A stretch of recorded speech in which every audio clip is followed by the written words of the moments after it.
Joining us now is Senator Tom Cotton. He's a member of the Senate Armed Services Committee. Sir, it's always great to have you on. The administration says the Taliban is professional and businesslike. You can see our reporters on the ground have a different take. You know, they're saying, look, the executions are back. Women's rights are gone. The chief enforcer, Mullah Turabi of the Taliban, said the following, quoting here, "No one will tell us what our laws should be. We will follow Islam and we will make our laws on the Quran. Cutting off hands is very necessary for security." I mean, so much for the Taliban 2.0, Senator.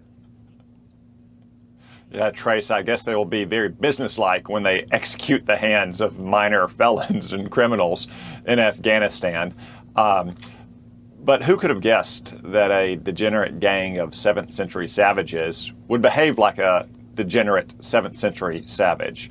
Anyone who knew how the Taliban behaved back in the 1990s, last time they ruled, but you don't even have to go back that far, Trace. You could see the way the Taliban had continued to act in the places of Afghanistan where it exercised influence and on its march to Kabul over the summer and up to August 15th when Kabul fell.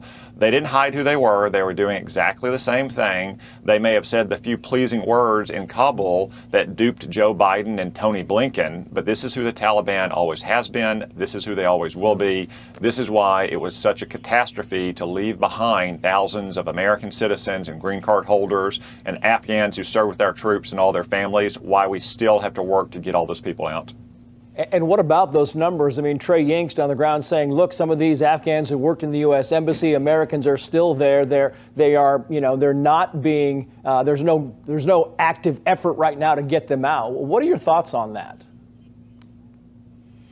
Well, it's not apparent what the Biden administration is doing to get them out, and the Biden administration has acknowledged that they left behind the vast majority of vetted and approved Afghans who worked with our troops. At the same time, they also evacuated apparently thousands of Afghans about whom we know next to nothing, who maybe had no particular connection to our troops at all. And this has led to all kinds of problems in terms, like, look at the measles outbreak that we've had at some of these sites where evacuees are being held. 2 Afghan evacuees in Wisconsin are now charged with sex crimes, including sex crimes against minors. This is what happened because Joe Biden's rushed, disorganized withdrawal. We left behind those who we should have gotten out, and we brought with us a lot of people who we have no idea who they are or if they pose any threat to us. I want to move on to Iran if I can. Secretary of State Antony Blinken said this about the new push for an Iranian nuclear deal. Watch. We don't have yet an agreement by Iran to return to the talks in Vienna.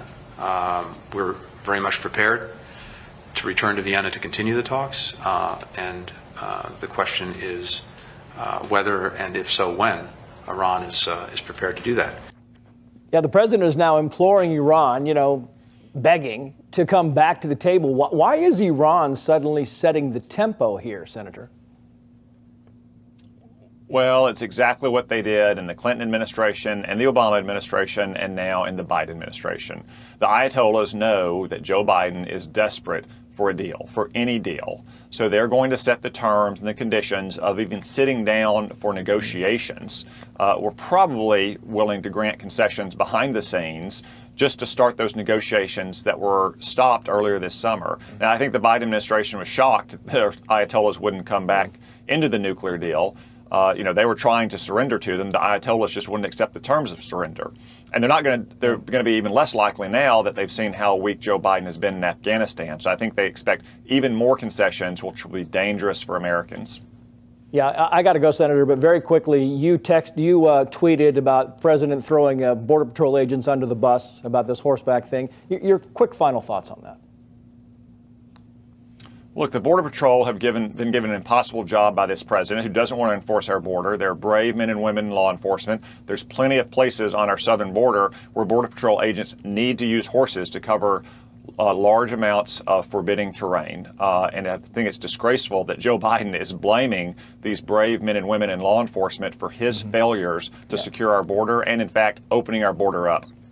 The blame game seems to be somewhat of a pattern for the administration. Senator Cotton, thank you so much for your time, sir. We appreciate it. Yeah, thanks.